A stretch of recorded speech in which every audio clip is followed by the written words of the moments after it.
Halo semua viewers, selamat datang ke channel saya di Official. Apa kabar? Moga-moga kamu semua di sana sehat-sehat saja. Tolong patuhi SOP sebab case sudah makin meningkat dan sangat teruk. Dan di dalam video pada hari ini saya ingin menceritakan tentang 5 case pembunuhan kejam di Malaysia yang menggemparkan dunia.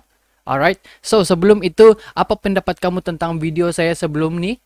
Dan kalau belum, Anda bolehlah cek video saya yang lain. Oke, sebelum saya masuk di dalam video case pembunuhan kejam di Malaysia, saya ingin bertanya kepada kamu semua. Adakah kamu pernah menyaksikan pembunuhan depan mata? Ataupun kamu hanya mendengar cerita? Tapi cerita tersebut sangat mengerikan. Inilah saya ingin sampaikan kepada kamu semua. Oke, jom kita masuk di dalam cerita yang pertama. Biasanya kes-kes pembunuhan kejam dan berprofil tinggi seringkali berlaku di negara-negara luar, terutamanya negara barat. Tapi namun sepanjang sejarah tanah Melayu dan Malaysia, banyak jenayah kejam yang telah berlaku yang menggemparkan seluruh dunia. Pembunuhan beramai-ramai Mat Taram bin Saal Utoh 1947. Oke, mungkin ramai di antara kita yang tidak mengetahui bahwa suatu ketika dahulu pernah berlakunya pembunuhan beramai-ramai dalam kereta api di Malaysia, Tanah Melayu. Penjenayah yang lebih dikenali sebagai Utoh atau nama sebenarnya Mat Taram bin Saal telah menikam dan membunuh 11 orang dalam kereta api yang sedang menghala ke Kuala Lumpur pada tahun 1947. Ramai guys, ramai. Dia membunuh 11 orang.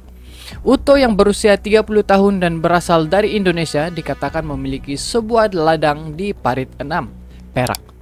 Dia mahu kembali ke tanah airnya dan membawa istri dan anak-anaknya menaiki kereta api ke Singapura selepas menjual rumah dan ladangnya dengan harga RM200 sahaja waktu itu. Bagaimanapun, apabila dia tiba di Singapura, Utoh mendapati bahwa dia tidak mampu untuk membeli tiket feri. Dia kemudiannya tertekan dan menaiki kereta api bersama keluarganya ke Kuala Lumpur. Dalam perjalanan itu, Utoh hanya mendiamkan diri. Namun, pada petang itu, sebaik sahaja kereta api tersebut melepasi bangi, Utoh memasuk gerabak kereta api yang berfungsi sebagai restoran lalu mengeluarkan pisau poket dan menikam 4 orang tentara British yang sedang makan. Akibatnya, kereta api tersebut terpaksa dihentikan secara kecemasan. Utoh kemudiannya melompat keluar dari gerabak dan melarikan diri ke dalam hutan.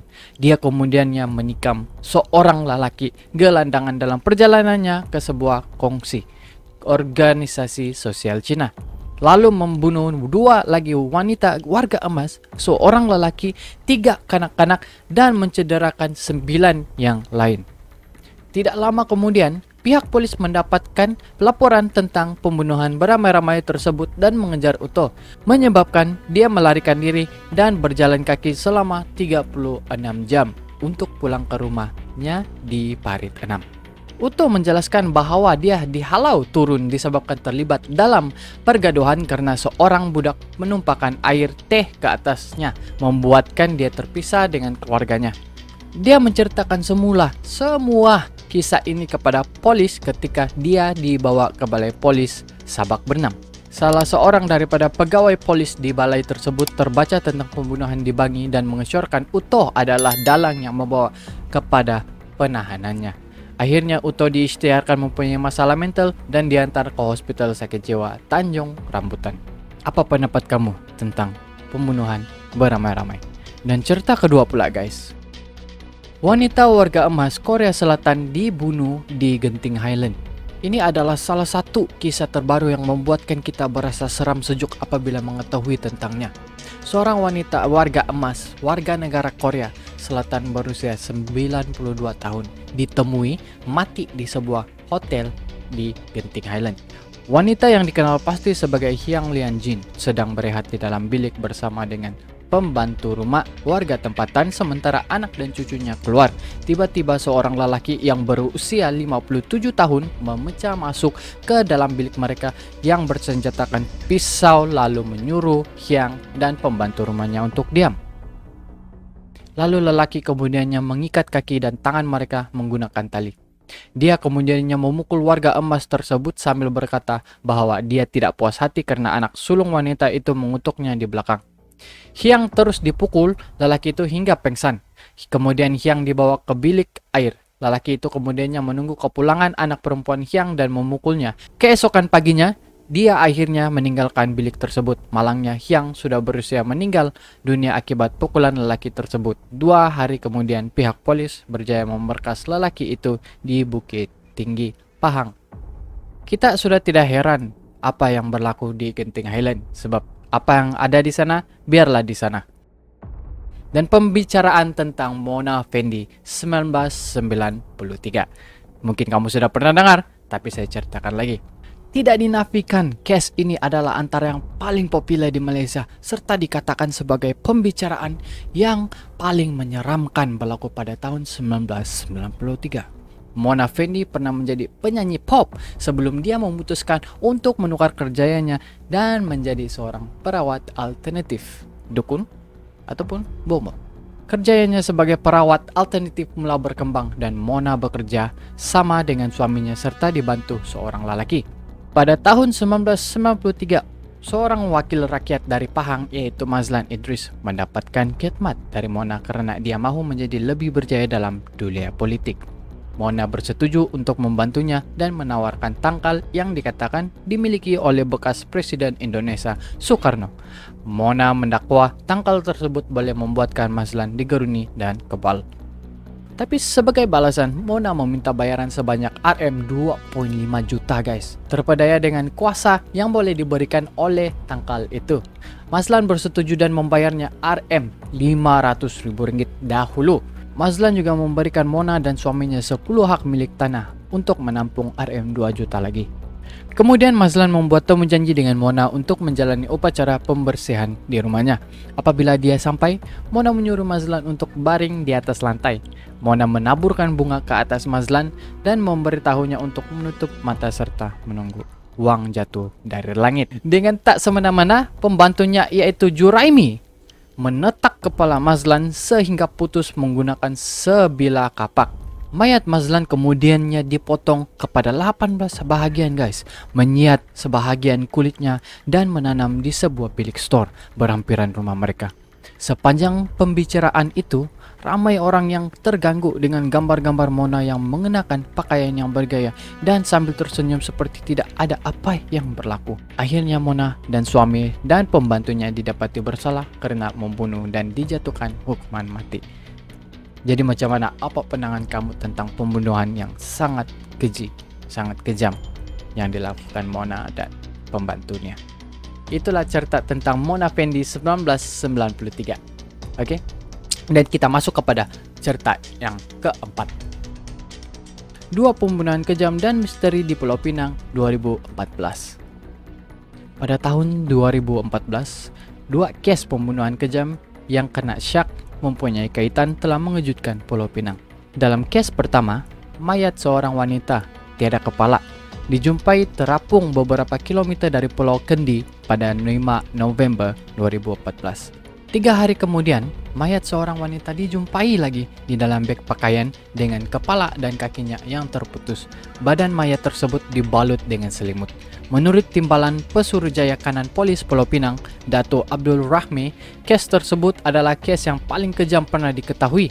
Mereka percaya bahwa pembunuhan itu dilakukan di tempat yang berlainan dengan lokasi mereka menjumpai mayat tersebut dan telah dibunuh di antara 24 atau 36 jam sebelum ditemui. Dia berselang-selang hari. Tapi itulah, dia macam dalam 1 hari mungkin dia bunuh ini dan dia tunggu ada beberapa belas jam lagi ataupun beberapa jam lagi dibunuh lagi, mungkin perogol atau apa kan, mungkin kita tidak tahu.